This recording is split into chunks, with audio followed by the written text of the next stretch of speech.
The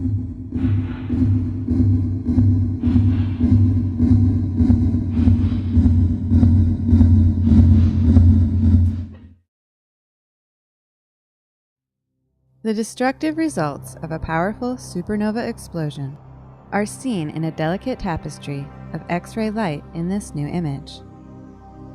The remnant is called Puppis A, which could have been witnessed on Earth about 3,700 years ago and is about 10 light years across. This image is the most complete and detailed X-ray view of Puppis A ever obtained, made by combining a mosaic of different Chandra and XMM Newton observations. In this image, low-energy X-rays are shown in red, medium-energy X-rays are in green, and high-energy X-rays are colored blue.